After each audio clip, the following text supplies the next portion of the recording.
Good morning, everyone. My name is Thomas Huddleston. I'm the Research Director at the Migration Policy Group here in Brussels.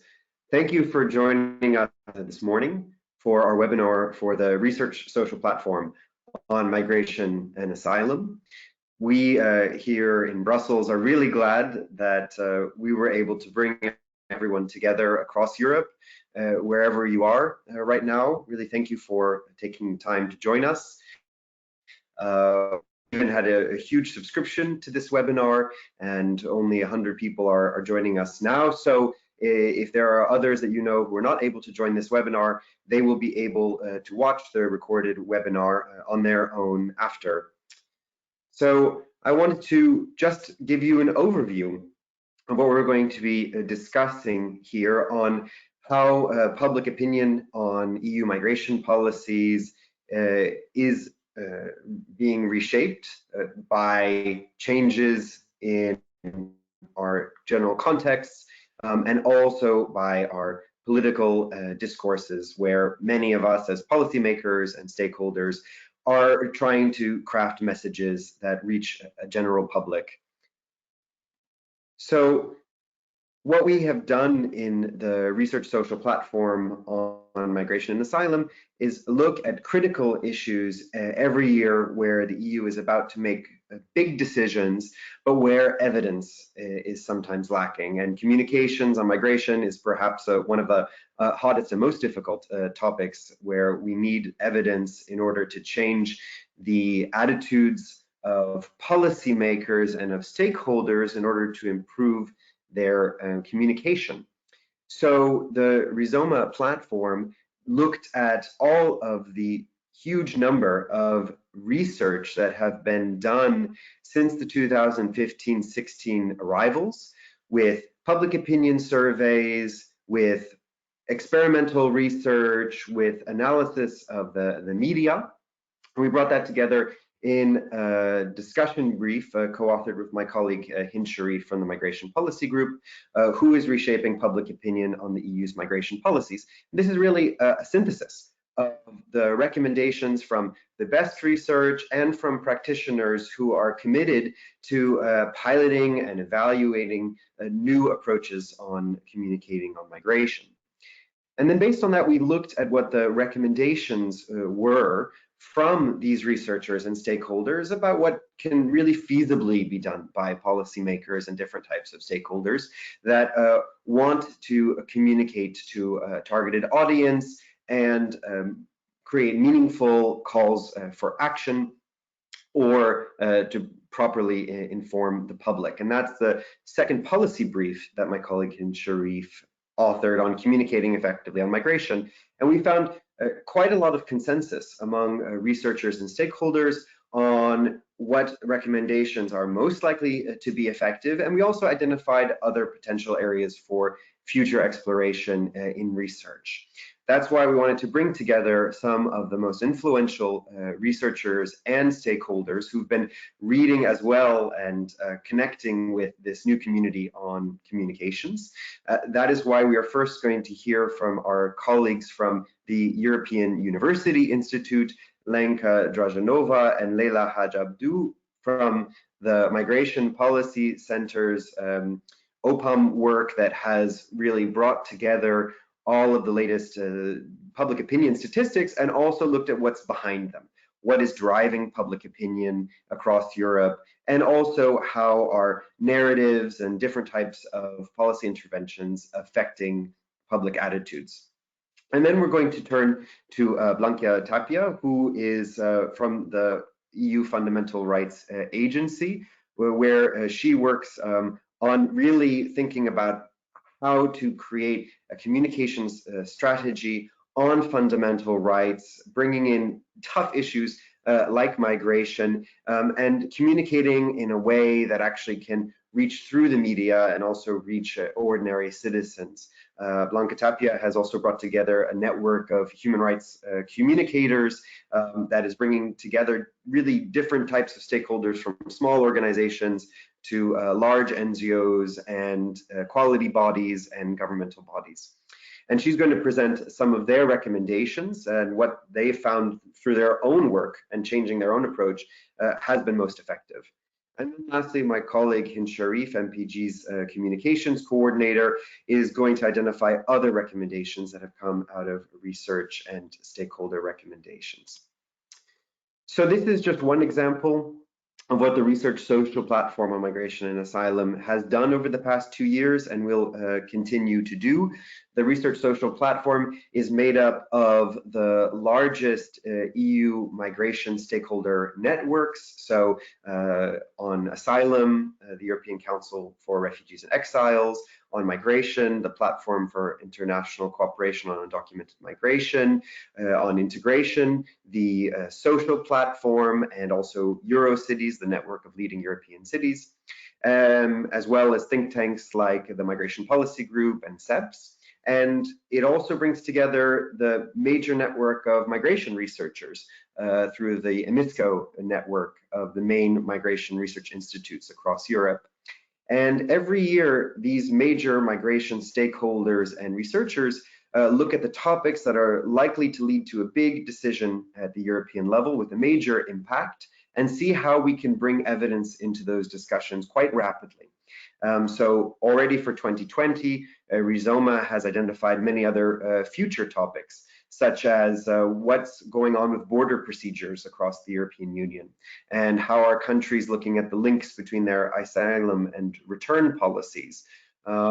How are countries updating their integration plans and consulting with migrant and refugee leaders? How are they opening up complementary pathways? We looked last year at communications and public opinion because the European elections were coming up and people were uncertain to what extent public opinion had really changed across Europe and how that would change the EU's policy preferences and the priorities of the new European Commission and the new European Parliament.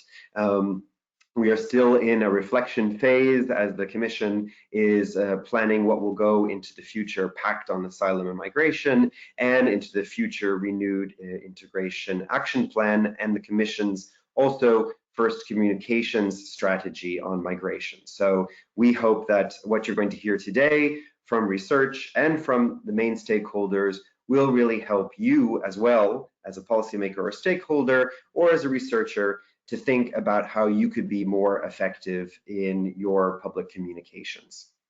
So with that, I'm going to then pass over the floor to our first speaker, who is Lenka Drazanova from the European University Institute, the Migration Policy Center in Florence, to give us their take on what are the main drivers of public opinion at the moment on migration, so that we can think about really what's so unique about our work on migration, what are the very broad trends that are affecting many of us working on migration and social issues, and give us maybe some idea of what we might be able to do effectively. So Lenka, the floor is yours. Thank you very much, Thomas. So good morning, everyone. So at the very beginning of my short presentation, I would like to highlight that although we often tend to talk about attitudes to immigration as a single attitude, there in fact are many different types of attitudes. These can be roughly divided in several categories, such as attitudes towards immigration policy. These are, for example, attitudes towards the admission of asylum seekers, attitudes towards granting citizenship rights to immigrants, and so on. There are also attitudes regarding evaluations of specific immigrant group from a specific country or with a certain religion, or on the other hand, attitudes in the form of different types of prejudice towards immigrants. Finally, attitudes towards immigration can also mean the perceived effects of immigration, such as the impact of immigration on the GDP of a country, or the effect of immigration on national culture or the quality of life of the locals. So someone wanting to restrict the number of immigrants in the country can still be very much in favor of the rights of immigrants that are already in the country. Moreover, there are not only many types of attitudes towards immigration, but there are also many theoretical explanations for the differences in attitudes between individuals as well as between countries. So on this slide, you see a graphical illustration of how different theoretical approaches might influence attitudes towards immigration. On the left, we see effects at the individual level that are strong and stable, such as psychological predispositions and early life socialization by parents and peers. Whereas on the right, we see effects that are weaker and more unstable, such as media influence or rising unemployment rates. What should be emphasized here is that generally individual attitudes towards immigration are pretty stable over time, which means that attitudes once acquired in early adulthood rarely change over life. You can think about this figure as something as you walk through life. So at the beginning, you see the strong and stable effects are things that you acquire quite early in life. And as you move to the right, these are things that impact you older you become. So similarly to individuals, countries also differ in their aggregated overall immigration attitudes. The same way we saw in the previous picture, also countries have factors that may influence their overall attitudes to immigration. And again, these might be strong and stable, such as the historical experience and geography of each country, or much weaker and unstable, such as party cues or media effects. Recent years have seen an explosion in academic studies explaining attitudes to immigration. In our recent work at the Observatory of Public Attitudes to Immigration, we reviewed all studies published in the top 30 political science journals between 2009 and 2019. And in the first step, we concentrated specifically on attitudes towards the effect of immigration. Therefore, for example, whether immigration is good or bad in general, or whether immigration is good for the economy or culture of the country. We then calculated a success rate for each potential factor, and the success rate is the fraction of the number of times a variable has successfully explained attitudes to immigration in a model, divided by the total number of times studies included these factors. So what were the factors influencing attitudes towards immigration? Was it education? Yes, but it is quite context dependent. What this means is that while in countries with a long democratic tradition or high GDP per capita, the higher educated are more pro-immigration, we do not necessarily observe these effects in countries with a different political and economic background. Was it age? Yes, although the general differences are smaller than expected. Gender, not really. Gender does not explain attitudes to immigration very much. And income seems to be quite irrelevant for the differences in people's attitudes to immigration. So what were the very successful factors? The most successful factor at the individual level was whether a respondent has difficulty finding a job or not. So personal unemployment is a very important factor.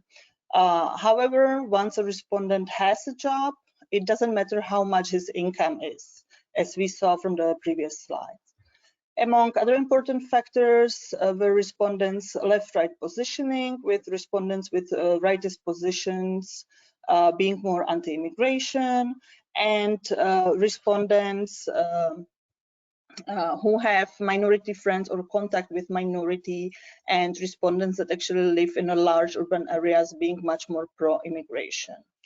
At the regional and country level, what is a very important factor is the proportion of immigrants or ethnic minority in the neighborhood area, where neighborhoods with less minority tend to be more anti-immigration at the aggregate level. And this is valid not only for the neighborhoods, but also at the country level. So again, countries with higher shares of the migrant population tend to be less anti-immigration. And two more factors are quite important, which is countries' GDP per capita. With countries with lower GDPs per capita tend to have, at the aggregate level, more anti-immigration attitudes, and also countries' unemployment rate. So higher unemployment rate, a higher overall aggregate anti-immigration attitudes. So this connects to the fact that if there are many people who are unemployed, as we see, what is important is whether a respondent has a job or not. So if there are many unemployed people, of course, at the aggregate level, there will be higher anti-immigration attitudes. And this is all from my side, and I thank you very much for your attention. Thank you very much, Lenka. So we, in the ReSOMA discussion brief that brings together a lot of your research, summed it up a little bit this way, that what people think about immigrants really says a lot about who they are as a person, where they are in their lives, what they believe. Says a little bit about what's going on around them and what's going on in their country. So it's actually a much deeper set of values, socialization that drives a lot of public attitudes. And as you rightly point out, there are also some important differences across Europe in the way and the contexts that you face when you're trying to communicate on migration. So now I want to turn over to your colleague, Leila Haj Abdu, also from the European University Institute, to let us know what you've been able to find when you look at how people talk then about migration in the public debate. So over to you, Leila. Yeah, good morning, everybody, also from my side. It's a pleasure to be with all of you. And I will take over now and what Lenka said and respond a little bit to the issue, how we talk about migration and how this then can influence how we think about migration. So let me just, okay, sorry. Okay, so first, what do I mean, how we talk about migration? So we use the approach of framing. So what do we mean by framing? It's really how issues in the media, but also in other public debates are highlighted, emphasized. So when talking about migration or other issues, we highlight and emphasize some aspects of perceived reality. And this means we omit others or ignore others or downplay them. Why do we do this, or why media and other outlets do this? It's in order to promote the specific take on what is the problem, what is the cause of the problem, why is it a problem at all? So this often gives a moral evaluation and what is the solution or the response we should take. But the tricky thing is how we frame or we talk about issues, including migrations, that these frames have to be plausible. They don't have to be necessarily accurate to become very powerful. So what I mean by that simply is that they have to be believable. It doesn't mean necessarily it's true. And in order to understand also the potency or how powerful it is, how we speak and talk about migration, we have to take one step back and think, how do humans make judgments? So how do we make up our mind about certain issues, about certain phenomena? So, and we know from psychological research that people use mental shortcuts, what is also called heuristics. So we make up our mind, for instance, just to give two examples, what is available. So what comes easy to our mind, we will think more about it as an issue. So something can be a huge problem, a real problem for humanity, so to say. If nobody speaks about it, it doesn't come to our mind. We don't think of it as something, as a problem, something negative. Another example is groupthink. So what others in our group, in our environment, but especially also powerful ones think and speak about, this will also influence and shape what we think or what is our take on a certain issue. So that's why it's very important how much media, how much our environment speaks about the certain issues, so it's available, and also, for instance, politicians, which cues they provide, and also in our media bubbles, in our social media bubbles and all the other echo chambers. So what the others in our group think, what they share, will hugely influence also what we think because of the way we make judgments. So to come to the issue about attitudes and how the way we communicate and speak about migration, so actually this really is influenced by framings. So countless studies show that there is an impact Lenka showed the different impact on attitudes. Of course, attitudes, media and framing comes much later in life, how it can influence us, and is not necessarily as enduring, but from countless studies shows it's a potent factor, how we speak about, because why also when you think about media sets the agenda, it makes an issue salient, it makes it visible in the first place, and then it also provides an evaluation about the issue, it provides a certain perspective. So this is why it comes by no surprise that when we look at studies, they clearly show us that our attitudes, how we see and think about migration varies by the news source we consume. And we also see that the more different news sources we consume, the more differentiated and more nuanced our perspectives on migration are. But of course, this is like a two-way street. Already based on our values, how we think about certain issues, we will consult certain media. But again, here it can emphasize and strengthen certain attitudes by looking at certain media. Why is this relevant? Again, for attitudes, also Lenka said, and this is very important to bear in mind that attitudes are relatively stable, but they can change under certain conditions. So what are these certain conditions is that we have a very high intensity of reporting. So the salience, the intensity about emphasizing the issue is very high, and it has to be very one-sided. And this is, we also see from studies that once these attitudes change, they actually can stabilize. So right now in these times, we have a fantastic laboratory of how attitudes and how approaches and understandings of a certain issue can change. If you think of the COVID-19 virus, all the debates, for instance, if you look 1 week ago, what certain actors, certain politicians says is exactly the contrary to what they say 1 week after. Because again, we have a very high intensity, very one-sided reporting about the issue. Of course, this issue can't be compared to issues such as migration because it's a very novel issue. So people's minds are still very changeable, but still, I think it's a fantastic example how you can see that one high intensity and one-sided perspective can actually change how we view certain issues. So how then framing does matter in how we see migration. So I said salience, the visibility of migration in reporting is very important, that it comes up in our mind, that it is available. But this doesn't necessarily mean that it has a negative or positive effect how we view migration. In fact, studies show that the more visible the issue of migration is in media, it can even have a positive effect. In which sense positive? That, like Lenka talked about contact theory, the more we meet migrants, the more we see them, the more we exchange with them, this can have positive impact on our attitudes.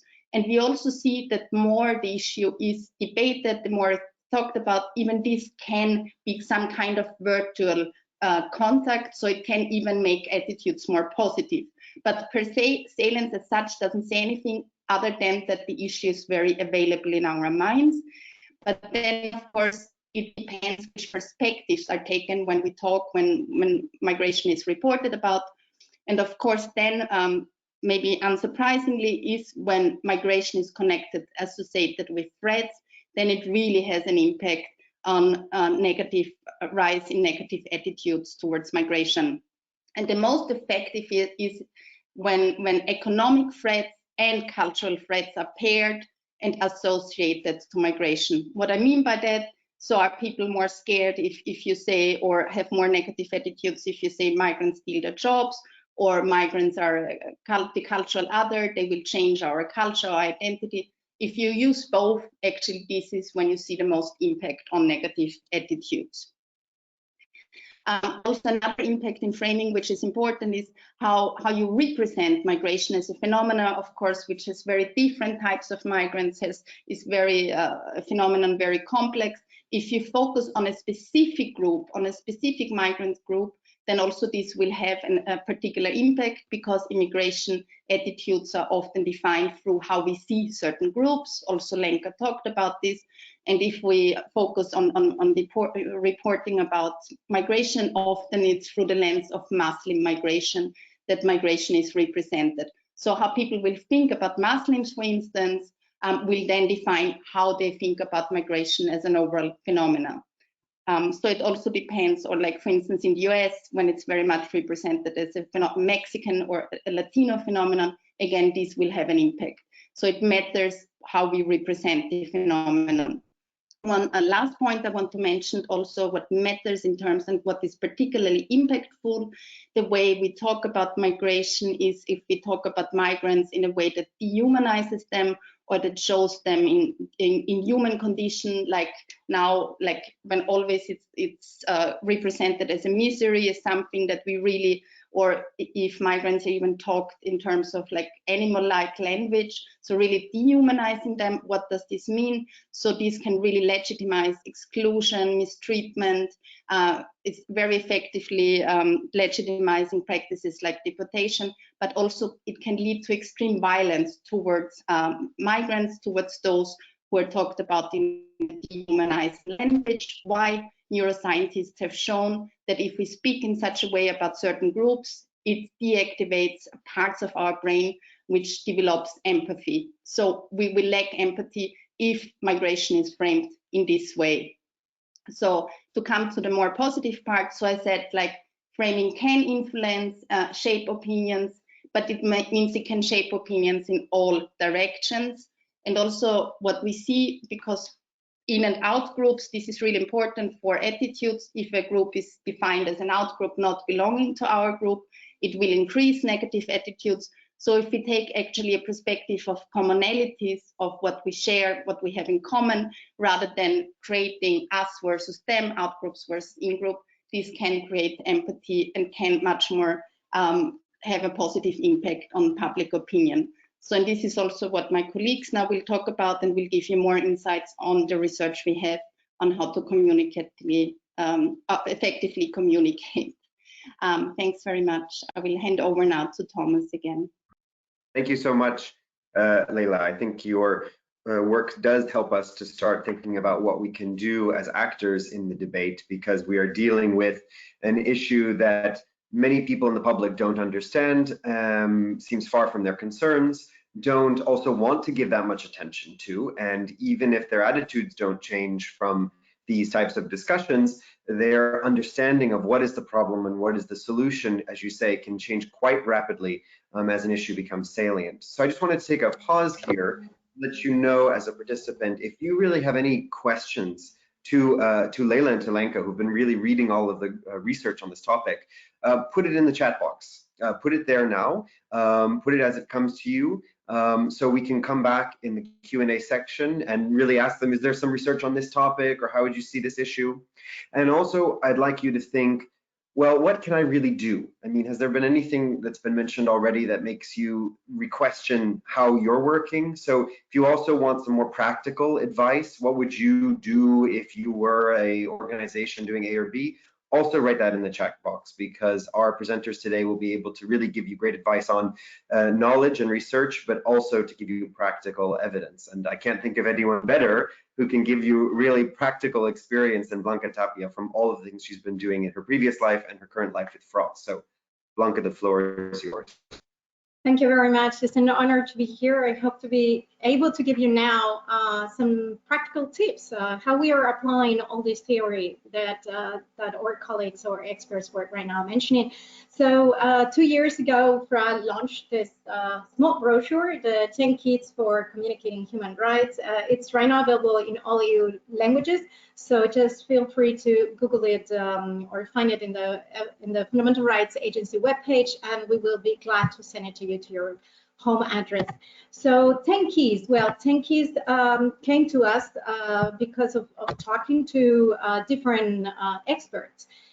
Because we went through a reflection, we were thinking that what is going on? How come we're not reaching anymore to people? And we thought, is this the reason because they are no longer listening to us? And then, or we're just communicating. We're just not communicating in the right way. Maybe we're not using the right medium, or maybe not the right words, or maybe even actually not the right messenger. So we started asking different experts, and one of the things that came up is that we understood that human rights somehow is losing its political support that has always been there. It's suddenly being questioned, something that's never happened, at least for many years, in particular after the Second World War, we understood that maybe we were communicating in our echo chamber, so only to those who follow us and already agree with us. So let's call it our base, the ones who would like to hear more from what we say, because it's actually confirming what they think. Then we believe that communicating right now is communicating in a very increasingly complex environment. As you can see, the governments are trying not to do their best in communicating over COVID, but at the same time, there is a lot of disinformation going on. So we have a very complex environment to communicate in. And then maybe the problem was as well that we were being the victims of this institutional communication. The way the EU communicates is very institutional. So maybe actually this is an issue that maybe experts were not more listened to. So based on this, we came up with these 10 keys. I'm just going to go through a few of them that help us to get out of the comfort zone. So one of them is that we think we need to trigger people's core values. And what we mean by that is that sometimes this, well, Lenka said that people have different values, of course, and some people have more, let's call it universal values, people that do really think about the environment, it's something that affects all of us, or migration, a topic that affects all of us. And there are other people who actually think that it's better security. Security is so much more important than, for example, freedom. But we need to find those values that in a way will speak to the hearts of people. So in this case, for example, I just came up with this photo here from Moira, from the Moira camp in Lesbos, because when you look at it, then maybe a lot of people would think, well, no matter what you think, we don't think that it's okay, or that you feel okay and you feel it's normal that children live their childhoods behind fences, no matter actually what you think about it. So a value that usually works a lot in communication is when you talk about family values. So the importance of allowing a father to be able to provide for his family, regardless of your what your values are. Maybe this is a common value. Maybe this is something that really it's finding the common grounds that unites us and that makes us feel human as we are.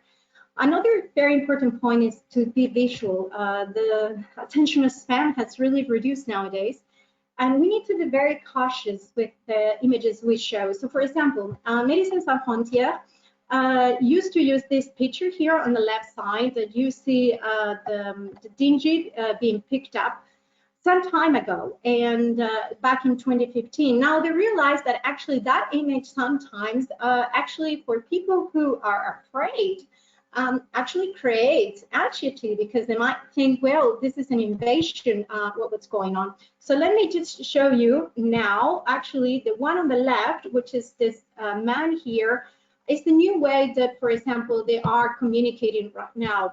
So I'm not going to play the entire thing, you can see it, but actually what it's about is that now you have this person who is a doctor who's speaking on self-person, how he feels when somebody, when he has to pick up people who have died.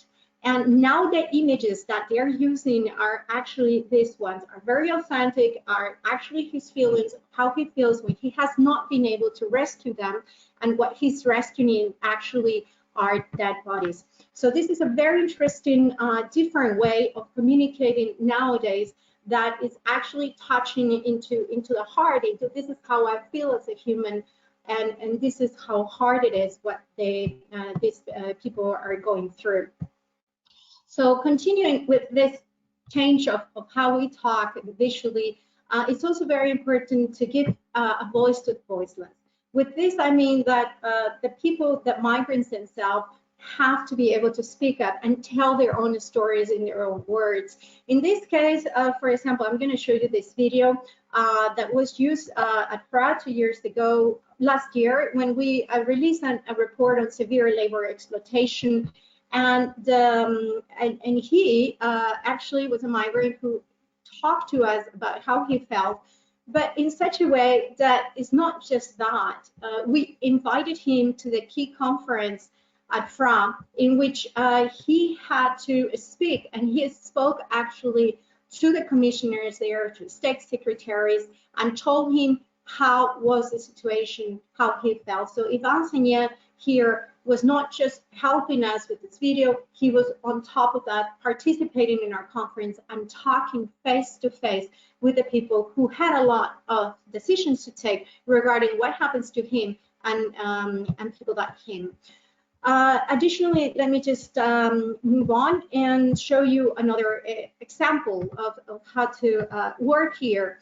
One of them is, for example, that when you give the voice to voiceless, it's very important how you frame migrants. So in this case, for example, what we can do is actually talk about these refugee cooks from Syria, from Iraq, and how they are integrating in the society, and what they feel when they are able to teach now his fellow citizens, the Germans, in the neighborhood where they live, about special recipes that they know how to make. This means that it's very important to get out of the box in which some of us usually work.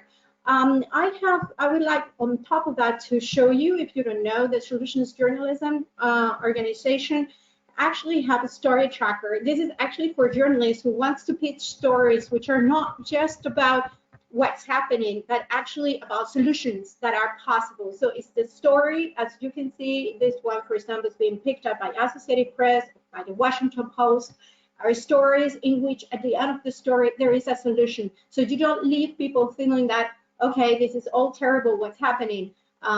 That's it, you know, despair. No, you say, okay, this is what's happening, this is what in another place they're doing, and this might be a solution to come forward. I would recommend you as communicators to take a look at the stories which are there available. And another thing is to think a little bit out of the box. When I think about out of the box, I'm thinking, for example, about cartoons. Cartoons are really a fantastic way of talking about something, and you don't have to say much, you're just showing a picture. And that could actually reach out and feel very simple a lot more people. So this is very important when we emphasize this key, which is about get visual as much as you can. Another one is, and I think I mentioned it now when I was showing you the example from Médecins Sans Frontières, also the importance of give your message an authentic voice. Cognitive science has demonstrated to us that actually it's sometimes more important who's saying it than what is actually being said. With that, I mean, try to step out of the box of having your spokesperson or your expert talking about something. It's a good idea to have somebody else talk about it. And as I said, FRA, for example, invited Ivan Sagna, this person who was suffering from exploitation in the fields, to go into a conference and explain actually what it is for him and how it feels for him and for his fellow employees that wants to work together with him, what is actually slavery conditions and what is to live like that. Another example that FRA, for example, has used is through a YouTuber, and Maxim Noyes is a very well YouTuber in Germany. He belongs to a group of people who are called YouTubers for Change. And he actually had this great song about Es beginnt in dir, it starts with you, back in the Fundamental Rights Forum of the FRA.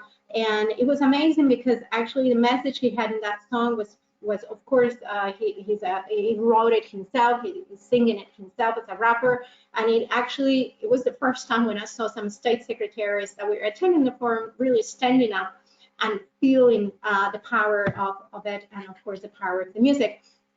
It's also very important to think about how you need to let right holders and duty bearers, so the both ones, so maybe the refugee and the officials who have to take care of him, to actually be themselves the ones who communicate. And in this case, I just want to show you briefly that the Commission is actually stepping towards this direction.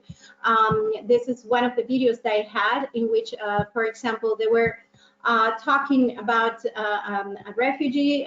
He's explaining his life, and on top of that, then he is then being welcomed by the person, the EU asylum office that is in this case helping him to explain what is actually their job and what they do. So here it really goes into the core of the human being and how they do support each other in a different way. So even the Commission has actually stepped forward here with a very interesting way of looking into it. So we step out of our idea of just being very institutional. We're trying to find new ways of communicating. All of that is just to say at the end that it's very important to diversify your communication strategies. We have different audiences. It's very much what Dr. Lenka was saying before. We really need to know who is the audience, what kind of message we want to give to them. And the entire process starts by really asking who are we empathizing with, what are these people, what does this specific group, what is what they're doing, what is what they're hearing, what is what they're saying, what is which channels they are using to communicate. And once you know that, then you can really diversify the strategy to address actually exactly what they think, what they feel. And based on that, once you have a very clear idea of these questions, then you can have a communication strategy that really reaches out to them. So I leave it from here. Thank you. Thank you so much, Blanca. I think your presentation reminds us that working on migration in some ways is not as different as working on many other areas of policy, of human rights, where we're confronted with the same types of issues of engaging an audience. And I also think it was great that your message was pretty clear. I mean, you need a message that is about solutions and that is about hope. And the messenger might actually be more important than the message. And those messengers are visuals, which we don't invest enough in and care as much about, perhaps from our own bias as policymakers and experts, and also in having credible messengers who sometimes are not us, but are the people directly affected, and also the frontline people who are volunteering and supporting this. Really useful. I can see many organizations that could work with that. We, with ReSOMA, we're also looking at other types of organizations, other campaigns, and their recommendations to really say, as a policymaker, as an organization, what do I need to change in the way that I work? And that's what my colleague, Hind Sharif, MPG's Communications Officer, will briefly wrap up with some other key recommendations. Over to you, Hind. Hi, everyone. Thank you so much for listening and making it this far. And thanks to Blanca, I will be basically following up on 3 other recommendations that we found in the ReSOMA project. So the first one is quite clear. It actually mirrors what Blanca was just saying, which is that we need to have a strategy and we need to be more strategic when we communicate on migration. What researchers note is that it's often the case that communicating on migration tends to be more reactive, more ad hoc and random. And what they really recommend is, as Blanca was saying, to really have a strategy in order to understand who exactly is your target audience, what are their fears, what are their motivations, what are the messages and the communication channels that will be most impactful. And here also researchers note that you need to have a process. So you need a strong internal buy-in and leadership in order to make sure that communications is a strategic priority in your organization or institution. And for that, of course, you will need, for instance, internal or external resources to ensure that your plan is actually feasible. On the other hand, we have researchers from MPI who note that in local migration ministries, it is often policymakers that are making all of these strategic communications decisions, while communications teams are merely disseminating or editing the content. So this needs to change. We need to ensure that communications experts are the ones who are leading the strategic communications decisions. And this can be done by, for instance, mainstreaming the knowledge between the policymakers and the communications teams.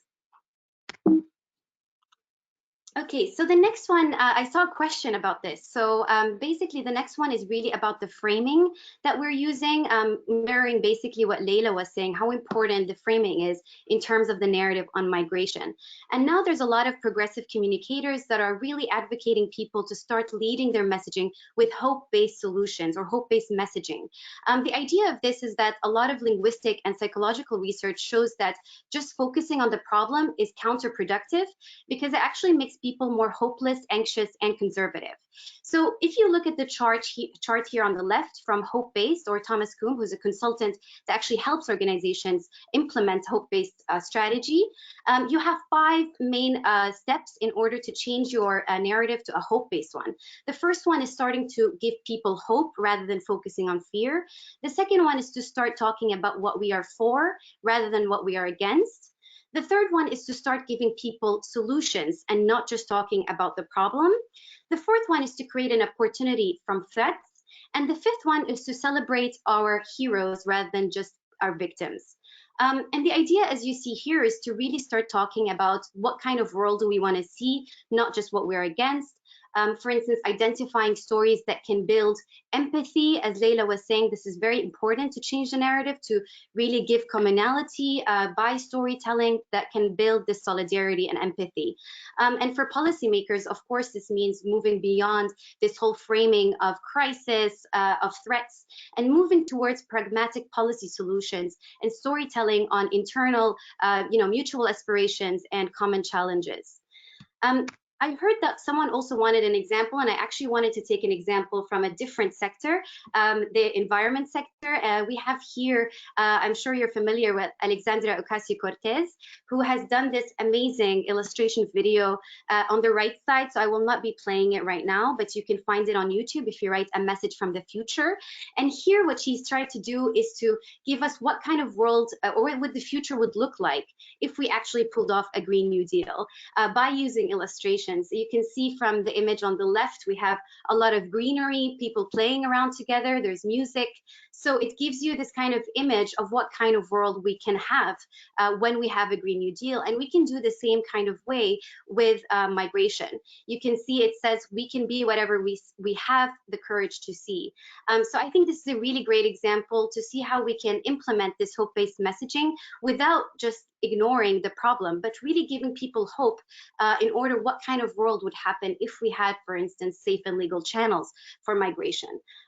So I think this is a great example, and I really invite you to watch it when you have the time. The last recommendation I'll be talking about is encouraging fair media reporting. Many stakeholders agree that, as has been said in this webinar, that the media had a role to play in this whole negative discourse on migration due to unfair and inaccurate reporting often on migration. And many believe that this is because we need more media literacy programs in order to help media professionals understand the phenomena of migration. So we have great examples of trainings that could be sponsored on the left side, where, for instance, giving them trainings on understanding the reasons behind human mobility, to the correct use of terminology, to international frameworks, legal rights, and even to giving trainings on how can media professionals go beyond this whole crisis coverage and start moving into more integration coverage. Others believe, for instance, that journalists don't have the time to be finding this reliable information. So some believe that, for instance, guidelines on where to access this reliable information would be very helpful. Others believe that it's about the structure of media outlets and that we need to be supporting more independent journalists and nonprofit media outlets by providing grants, for example.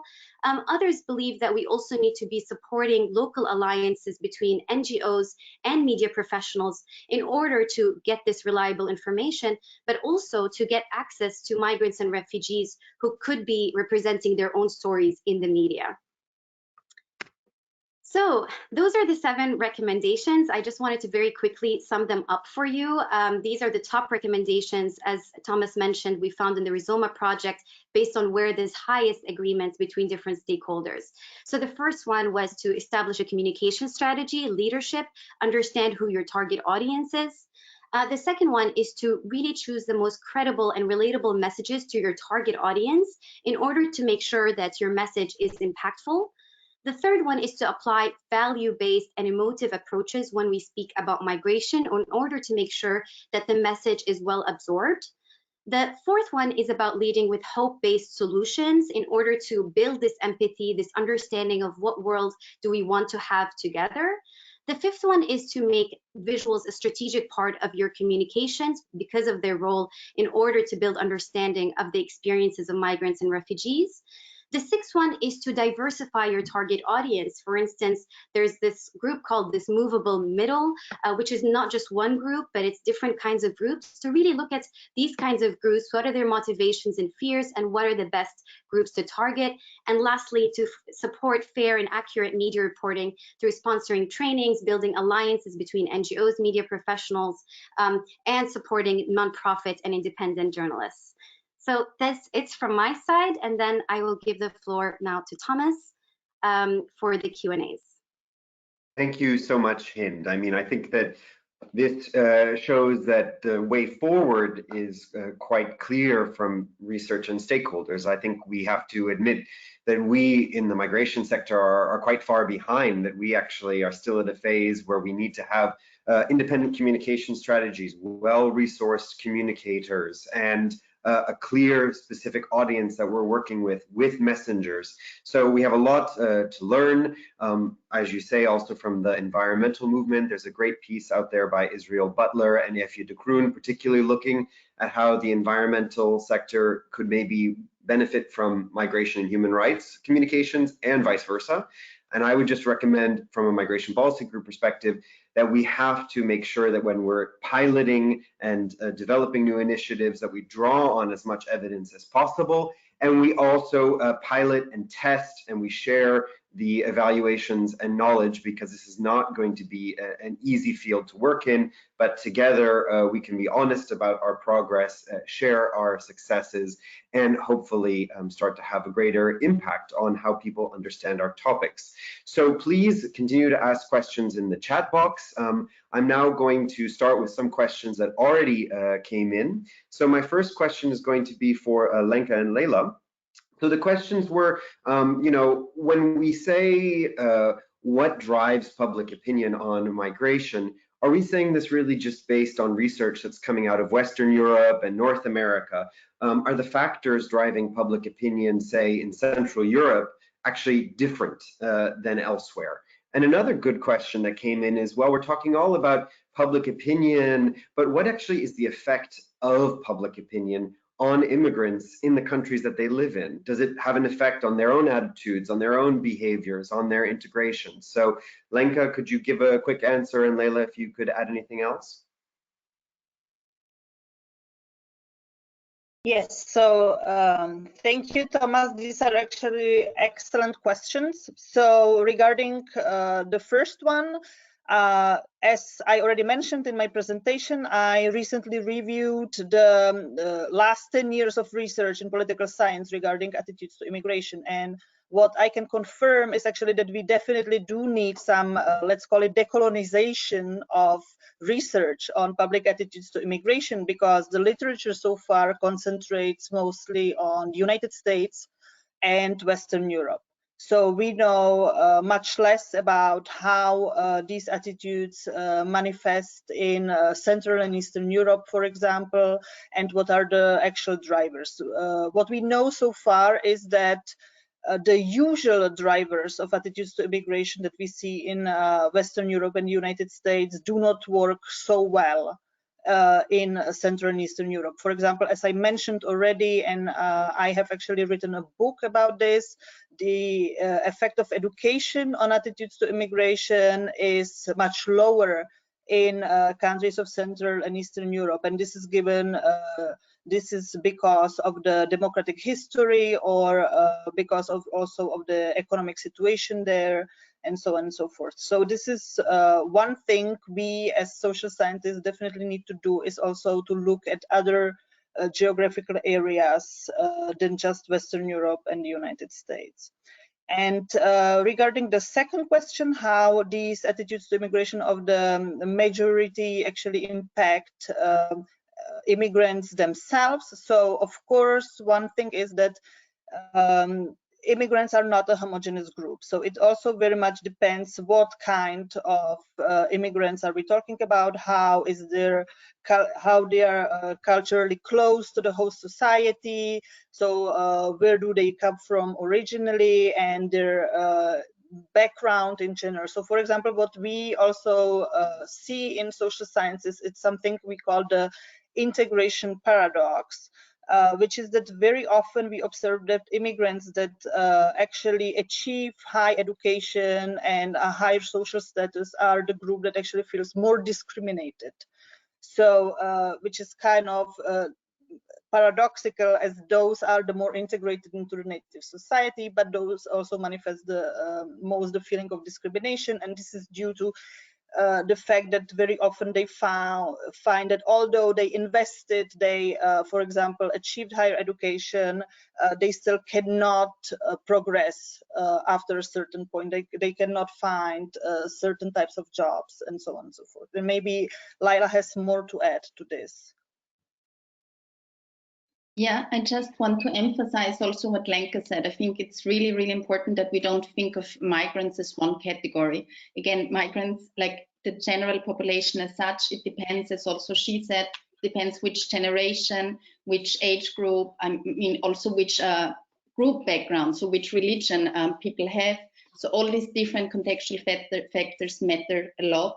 But then again, when you think, so first generation, second generation, when you think about media framing, so we know also that how migrants also think about other migrants and whether they see them positively or negatively. So first of all, we know that migrants in generally think less negatively about migrants because of their own experiences often, but then again, it depends and you have to look into the details, as we said. But then it also depends which media you look at. And there have been studies, for instance, showing from the US, that Latino migrants who consult more Spanish-speaking media, they think has another impact because the way like this media is reporting about migration. So that's why there is also difference between first and second generation, because second generation will consult more English-speaking media, for instance. So you have to look also about these details. But then again, like economic threat, it depends. Does like people who are especially vulnerable on the labor market in terms of economic integration, again, this can have an impact how they feel about this issue. So we also have to think about real economic competition, which there might have more effect, but in overall we see it's more positive. So this is something, yeah, we can add from this, but also important, the integration paradox Lenka mentioned, but this is also the more awareness and the more also social status you have also to stand up and voice also some issues. Okay, well, thank you so much, Lenka and Leila, and you can find a lot of their research on the EUI's OPAM platform, and you're still quite regular in your communication. I just saw yesterday you published a piece on coronavirus and the framing with migrants, so you can follow their work there, and we at MPG are going to be trying to bring a lot of this new research out into the public debate through ReSOMA. So now I wanted to turn to Blanca and to Hind, our communications practitioners, for two questions. One is just a question we had earlier about examples of hope-based campaigns that you can think of. Hind mentioned Alexandria Ocasio-Cortez's framing on the Green New Deal. So Blanca, if you have a good example to share. And then a question, two questions from for Blanca and for Hind. It's about the messenger. So a great question saying, well, if you're going to use stories of immigrants or have immigrants stand up as communicators, well, what are the risks and threats to them, themselves, for their jobs, for their lifestyle? What can actually you do proactively to anticipate those risks and make sure that communicators are well protected? Another question about messengers is whether facts really are the message that we want to send. Is that good to focus on facts? And are researchers and experts like us the best to bring forward those facts? So Blanca, Hind, floor is yours. Blanca, we cannot hear you, so you will need to unmute your microphone first. If I can show my screen as well, it would be great, my desktop. What I can tell you on this is just very briefly that when we talk about hope-based communication and what it means, I think that one of the important things is to include also the solutions and to include what is that you stand for, and to emphasize the support for the heroes, not just pity for the victims. It's very different to talk about a hero as somebody who has made it than just to look all the time at how sad these people are. And if I'm, I don't know if you're seeing my screen at this moment, it would be great. All I can do now is remember just Martin Luther King when he said, "I have a dream that one day this nation would rise up and live out the true meaning of its creed." He had a dream. He knew where he was going to go and what he wanted to do. And I think that when we're talking about communication, it's very important to start with a dream. What is exactly what we want and what does it look like? And I think that when we have this, then we know how to get there. It's very difficult to get somewhere when you don't even know where you're trying to go to. So just briefly on that. And then also, if you want to be able to see some interesting campaigns that have really worked, I would recommend you to take a look at the hashtag Kids of Nauru. Nauru is an island outside Australia. This was an incredible campaign that ran some years ago in Australia. Nauru is a small island outside Australia of the size of the Melbourne airport. So it hosted around 3,000 people, and there were kids being born there. They were 3-4 years old, and they have never left this small island. And this entire campaign was actually very successful because it showed people, it triggered some very core emotions and feelings at the time when there was a very conservative government. There is also a podcast by someone who is called Anat Shanker Osorio that I would really recommend you. It's called Brave New Words. It's in Apple Store, and it actually talks precisely about this campaign with the ones who did the campaign. And one of the key things that I came up with, or when I listened to it, it really triggered me, is that we keep talking about legal, it is of course the legal right to claim asylum, and we talk about it is in the law, it is legal, it is their right. But you also have to think that there are people who might think, okay, well, let's change the law. So it's not talking and emphasizing constantly the legality, is actually coming up with a message which is on the values of why this is important, why it's human not to let somebody stay in a country where for sure we know they're going to die, how unhuman it is to send them back to a country where we know they're at risk of dying and their life is at risk. So it's actually talking about that humanity more than just emphasizing over and over again about the treaties and about the laws, which of course is crucial when we talk for practitioners and for policymakers. There is where we need to emphasize it, but for the general public, let's change that. Let's try to open up our minds in the kind of messages we do. Thank you, Blanca. Kids Off Nauru, great example and a great podcast, as you said, with brave new words. Hind. Yes, I know we don't have much time, but I really wanted to talk about very quickly the question on the facts, and are facts still important? I mean, this is still quite a contentious issue, but what's clear is that facts and evidence still is important. But it's very clear that, you know, information is not absorbed very well when we only focus on facts. Even myth-busting strategies, they can actually just reinforce the myths. When you say journalism is not a crime, subconsciously it becomes a crime. So just talking about facts and the way we are doing it is not actually being effective as a persuasion tool. So what is really important is that researchers start really working more with communicators in order to bring this evidence into life through storytelling, through videos, through illustrations, through testimonies, because this is how we can actually get this knowledge or the facts to stick in people's minds. It's by using these creative communications tools and stories, using the facts, but not so much focusing on the numbers. That would be my advice. And for researchers to really start working a lot more and bringing those facts into life with the communicators working on these issues. Thank you. All right. Thank you so much, Hind. So I hope we didn't overwhelm you all with facts. We tried to also make it practical with different steps and give you some inspiring examples. And if you really appreciated this webinar, then we share it and make sure that you will share it on with relevant colleagues who are not able to join this recorded webinar. So share what you learned here, share anything that you find from ReSOMA or great research or campaigns. We will make sure that we move on and continue to improve our communications on migration. Thank you so much for listening, and have a great day.